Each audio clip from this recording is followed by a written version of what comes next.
ko silang pinagpasapasahan. When somebody goes to the police station, lalabas siya na na-resolve ang kanyang problema. Giit niya, hindi na dapat ipinapasa ng isang himpilan ang reklamo sa ibang istasyon o tanggapan o kung di man talaga kayang resolbahin ay dapat ihatid at personal nilang i-endorse ang tao sa kinauukulan mapa-DSWD man halimbawa o ibang istasyon ng pulis. Hindi namin sasabihin sa kanya na hindi ho namin trabaho yan. Pupunta po kayo doon sa ganitong ahensya. Hindi ho po pwede yan. Maaring isumbong sa Police Hotline 911 ang reklamo sa pulis at nagbanta si Torre na pananagutin ang pulis na magpapasa ng kliyente at hindi mabibigyan ng resolusyon ang lumalapit. Wag na wag niyong gawin, mga kasama sa PNP. Wag na wag niyong gawin. Pag may gumawa sa inyong pulis yan, i-retrain natin, asuntuhin pa natin kung nakakita namin kapabayaang malaki.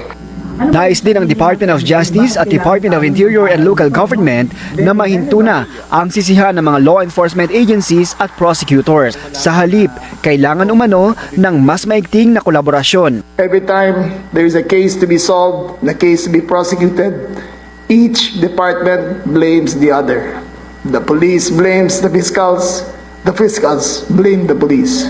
This time, it stops. This time, we work together. Kaugnay nito, naglunsad ang mga ahensya ng pamahalaan ng training at education program sa mga law enforcer at prosecutor para sa case build-up. And the idea really is very simple. The idea is when we file the case, we are ready for trial. Sa programang Spot Report sa DZMM, nagpahayag ng suporta si Rafael Calinisan ng National Police Commission sa mga programa ni Torre tulad ng paramihan ng mahuhuli sa droga at iba pang reforma.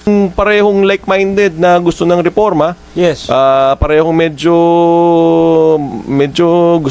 matigas at may gusto may mangyari. Ayaw gamitin yung salita eh. Pigil nga ako eh. Maganda siguro ang kalalabasan nito. Ang NAPOL ko magbabantay laban sa abuso ng pulis kung sakasakali.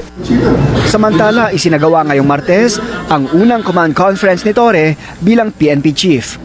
Tiniyak ni General Torres sa mga pulis na huwag matakot kung nasa tama naman ang trabaho dahil may legal assistance na ibinibigay ang pamunuan ng PNP.